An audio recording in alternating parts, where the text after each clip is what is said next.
All right, I'm driving here and I got some news source of information right here that I'm sure that a lot of you will be very, very interested in. There's me and Brother McNabb right there. He's gonna help me out here. Gonna be my eyes on this right here. McNabb, first of all, read the title of that article that you just got finished showing me here a few minutes ago. It says Israel orders 45 black Hebrew Israelites to leave country in 60 days. Now, I had Brother Yashar. He's married to a sister that actually came from Des Moines, Israel. Matter of fact, she lived over there. Come from a polygynous family. Ben Ami was a guy that left Illinois, Chicago area in the 60s, and went over there to Des Moines, Israel. Now, a lot of people don't know that the place where these so-called quote-unquote black Hebrew Israelites live at, they live in the most deplorable, the most barren, wicked part of the country of Israel. And of course, he was a black Baptist minister that came to the truth about who he is, who he was. He's done since passed on, but there's over 2,000 black people over there now. And so what I'm trying to break down this history lesson and show y'all something. Now, mind you, Israel, they call that country Israel, and it deceives a lot of people because a lot of people think that these Ashkenazis, these Sephardic Ashkenazis, let me just say, these Ashkenazis that come from the Caucasus Mountains. Now, nothing that I say is negative and derogatory. It's nothing but truth. You're not going to hear this in Christian churches. You're not going to hear this in any other realm as far as that goes, because they're not interested in telling you what the truth is. Okay? So, but anyway, in 1948, there was this thing called the Balfour Agreement. And so when all the Jews in Germany was receiving persecution at the hands of Hitler and all of them, Great Britain and the United States of America came in, and after they got finished annihilating, running blitzkrieg all over Europe up there, they decided to take these white Ashkenazi Jews from the Caucasus Mountains and place them in Israel, in Palestine, and they called it Israel. So now when people read the Bible and you read Israel, you think that because these people are over there and they named that nation Israel, that these are the Israelites of the Bible, which could be nothing further from the truth. They're not the original Yehudims. And as a matter of fact, before I go on any further with this, to explain the truth of it, that's why it trips me out with Christianity, giving all this support to so-called the people of Israel, or we're saying we stand with Israel. These people are not descendants of Abraham, Isaac, and Jacob. They'll tell you that. They have no bloodline link or lineage whatsoever at all. They will tell you that. As a matter of fact, if anything, they come from the 7th century by a guy by the name of King Bogan. But we'll talk about that in another video. But I realize I'm already being offensive to a lot of people because truth often cuts like a knife, and truth often hurts people, and it hurts people really, really bad, especially when they've been deceived by so many lies all this time. But there's a prophet in Israel called Isaiah. And over in Isaiah 29, verse 22, read that, McNabb, and let's see what the book has to say. Therefore, thus said Yahweh, who redeemed Abraham concerning the house of Jacob. Concerning the house of who? Jacob. Now, the house of Jacob, it refers to the 12 tribes of Israel, because Jacob had 12 sons. All right? And he's the progenitor of the 12 tribes of Israel. Judah, Benjamin, Levi, them right there were considered the southern tribes of Israel. Then the rest of them, Naphtali, Gad, all the other ones considered the northern tribes. It's too big of a history lesson, but Isaiah's got something very important he's getting ready to say. And mind you, this article over in the Hazaretz said that these white so-called Israel, they're not Israelite, they're Jews, are deporting 45 black Hebrew Israelites from that country because they don't have legal status. And I'm going to tell you something about that too. Because it was last feast day, I met a black woman that actually was in the army of Israel for the sole purpose to try to get citizenship, and she couldn't get it. Anyway, so let's finish Isaiah. Read on. Jacob shall not now be ashamed. Hear that? Jacob shall not be ashamed. Talking about the 12 tribes. Come on. Neither shall his face now wax pale. In other words, Israel, there's no way that Israel would ever be whited out in this earth. There's no way that Israel would ever be an all-white nation. And what is presented to us today? Are they not trying to tell you that the only Israelites are white people? Are they not trying to present it to you that only the white people or the Jews are only the Israelites? Nope. And see, it's a threat that these black people in that country calling themselves Israelites when they know that they're descendants. And it's real simple. If Israel would never wax pale, meaning it would never all be a white nation, if they started off black, how did they end up coming back white? That's what that NASA said over there. He said, I cannot accept y'all as God's chosen people, because how did y'all leave here black and come back white? Now, all this is in the news, it's in the histories, it's all over the place. What's amazing to me is the lie that is permeated. So we had this system. What they do is the Israel Defense Forces over there, they would tell the black people that if you want citizenship, come and join the army. All right, so she joins the army, serves there, thinking she's going to get citizenship. She doesn't get it.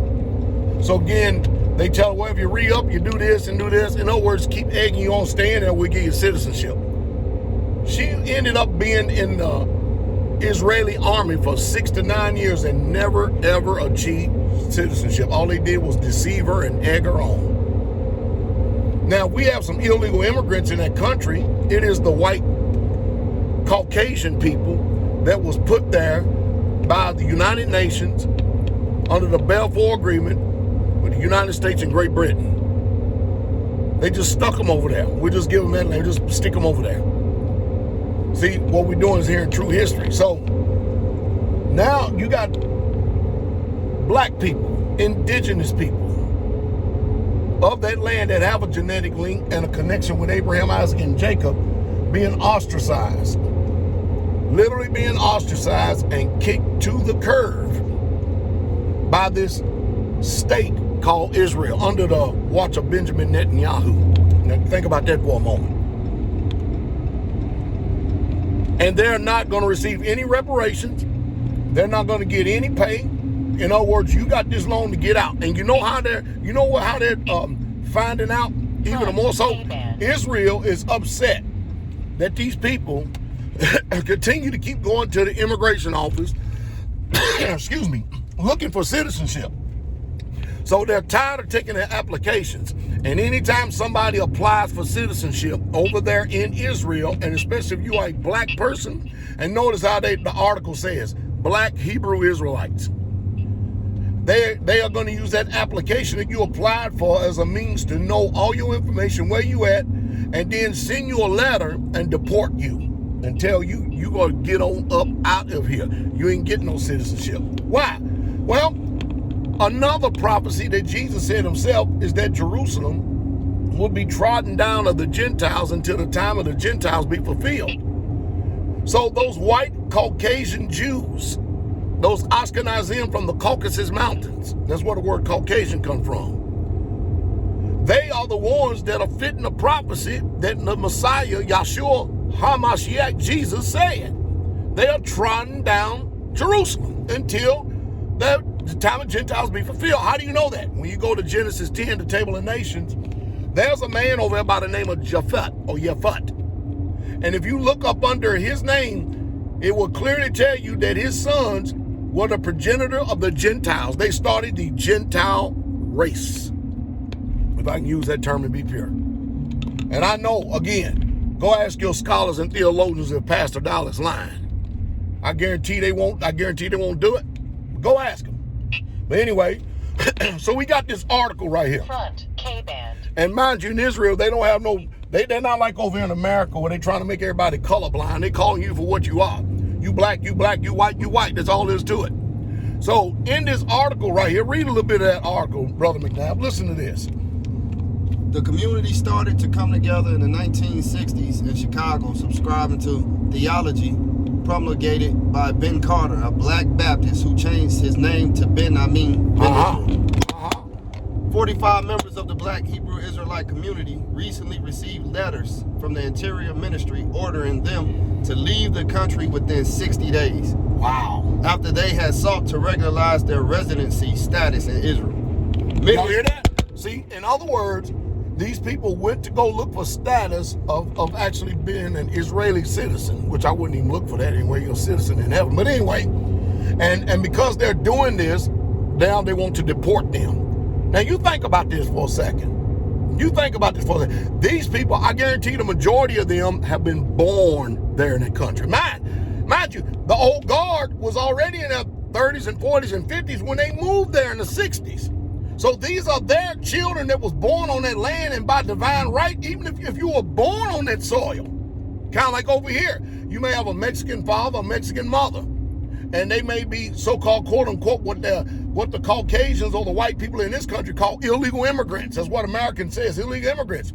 But if the child is born on this soil, guess what that makes them? An American. Isn't that amazing? It makes them an American. But over there, they don't play by the same rules. Not at all. I don't care if you are a descendant of the people that was over here. We're going to deport you. Read on now. Many of them have lived in Israel without any legal status for more than 20 years. 20 years. Including people who were born in Israel. Dozens of other members of the community have submitted similar requests that are still being examined. But given all the status-less community members have similar characteristics, they aren't expecting the decision on their applications to be any different. Quote, I was born here, raised here, was educated here, and don't know any other place in the world, said Yaletel Harkos, 22, whose parents are without status as well.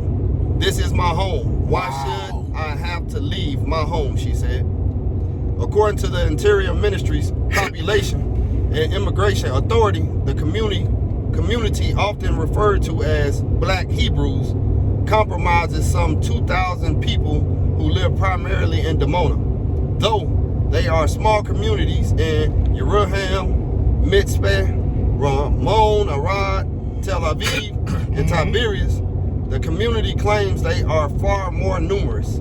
The community started to come together back in the 1960s in Chicago, to subscribing to the theology by Ben Carter, a black Baptist who changed his name to Ben Amin.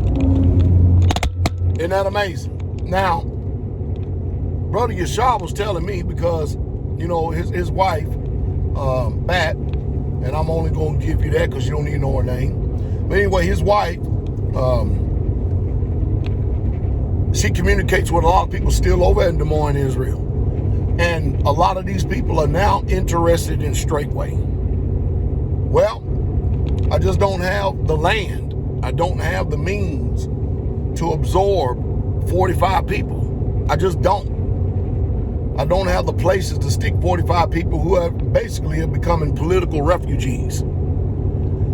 However, I did have a thought enter into my mind that if you listen to this channel and you do want to assist these people, I'm probably one of the only pastors that you can trust with something like this.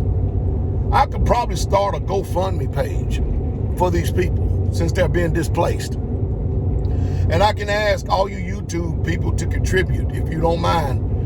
And with all of us together, especially with all the subscribers I got, we should come up with a nice pretty penny. And I should be able to buy some land, to be able to put some trailers on it, some real nice trailers on it, and make a little small community for them to reside, at least be able to get their feet off the ground. I could do that, but I can't do it by myself. I need your help.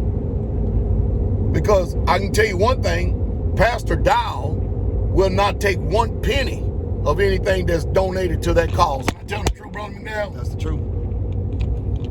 What I say, I do. Period, point blank. Now, that's the only thing I can see that could possibly help, but it depends on the type of response that I'm getting from my YouTube audience over here. And then those of you on Patreon, if you have not come over and subscribe to me on Patreon, you may want to go check it out, okay? I'm starting to get back on the video. Things have been gone for a while. I'm back again. But I think that this is a good, humane way, because this country is putting them out with zero, nothing. Get out. That's what they're basically saying. And so now, I mean, that what do they automatically receive American status when they get over here? Do they? I mean, they have no status in Israel. They have no status over in America. They're not even a citizen here in America, but they want to deport them. Check this out. Back to America. But basically what they're saying is they want them to get out. They're not even telling them where to go. Just get out. Did I interpret that right? That's it. Did I pick it up? Just get your ass out, period. And that's all.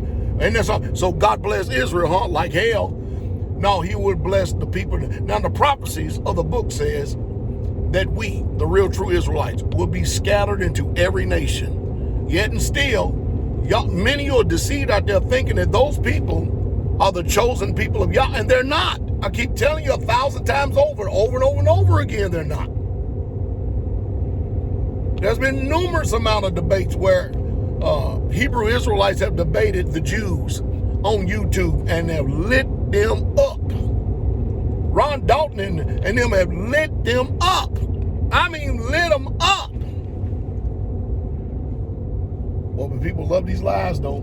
So, you know, if you're interested and you think you can help support,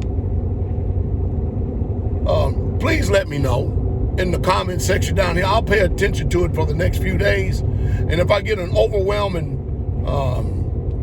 hands of people overwhelming saying that they will contribute $20, $50, or $100 so we can all come together and actually try to help some of these people. Now, mind you, I'm not just going to hand money over to these people. I'll go buy the land, buy the trailers, get everything set up, and then move them in there. I will require stewardship from them and keep you posted. But that's the only thing I can see we can do for them at this time, if there's a possibility. What do you think, Brother McNabb?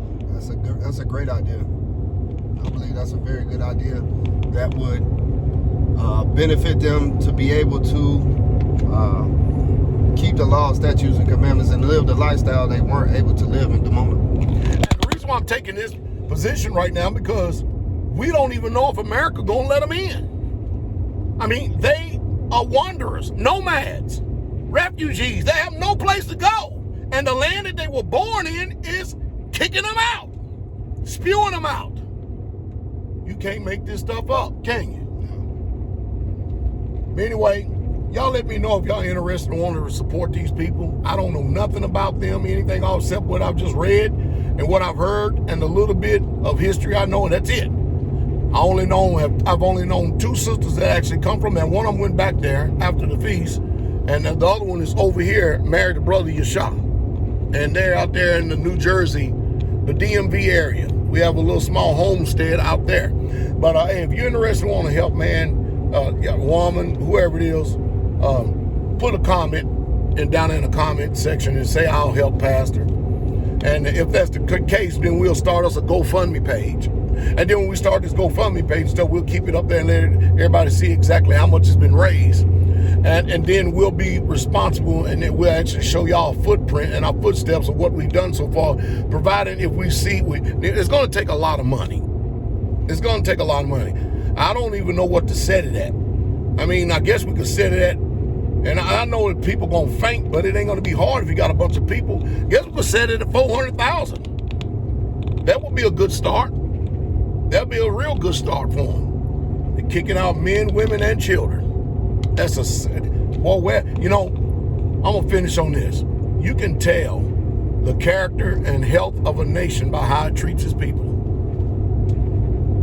Here we go again, man. Black folks, boy, get the straight up, short end, and stick everywhere, ain't they? Hey, believe it or not, it's part of Bible prophecy. Hope it says something to stimulate thought. Did you finish reading the article? No, sir. Let's read some more here. Let's get some more in there. All right. says, while they started settling in Israel in the late 1960s, it was only during the late 90s that the state began granting them residency status. The community gave state authorities a list of all community members. Those who had been in Israel at least a decade got a work permit. Oh, whoa. So they still didn't get Israelite citizenship, but they gave them a work permit, like a work visa, like they do in the Mexicans over here, the Hispanics? Temporary. All right, let's read. Which then became temporary residency. Then permanent residency, and then at times citizenship. At times. Correct. So it's not an overwhelming response that all of them are going to receive citizenship. Right? Come on. In 2003, the remainder of the existing community were granted permanent residency. Those who served in the IDF could also obtain citizenship for themselves and their families without giving up their U.S. citizenship. Well, see, I'm telling you right now that I just got finished meeting a veteran of the IDF, and she gave us the scoop of exactly what they're doing over there. Come on. Today, the community is comprised of citizens, residents, and those with no status. The latter being people who were not on the list submitted to the state at the end of the 1990s and their children. Raphael, who is coordinating efforts to get these people officially recognized, said there are more than 100 people without status, while the state's immigration agency says there are only a few dozen. Somebody lied. Raphael says that 4 years ago, he submitted to the Interior Ministry a list of the community members without legal status after he appealed the agency on their behalf. A few years passed and they didn't do anything with it until I approached them again last year and they asked me to resubmit the list. In a response, the population... Sound like they turn around and threw it in file 13. They want a new updated list. Come on. In a written response, the Population and Immigration Authority said that community members in Dimona received permanent residency status for humanitarian reasons 17 years ago by decisions of the Interior Minister and not in the framework of any particular law. When the decision was made and their status in Israel was regularized, a list was drawn up of community members and their leaders, and whoever was on it indeed became a permanent resident. Applications made a few years afterwards are examined on a case-by-case basis, and anyone asked to leave has, in practice, been living in Israel illegally for many years. Well, dang, they were born there. But go ahead. That's it. Man, that sounds like a bunch of jargon and double talk to me. Sounds like a bunch of fork-tongue pig wash. That's what it sounds like. Anyway, I think we done really exhausted this right here. It's a shame. It really, truly is. It sounds like we're back in Gestapo Germany. To where they was finding out exactly what was going on, and then when they get all your information, they know exactly where to come and get you. Man, so much for privacy rights. God bless day.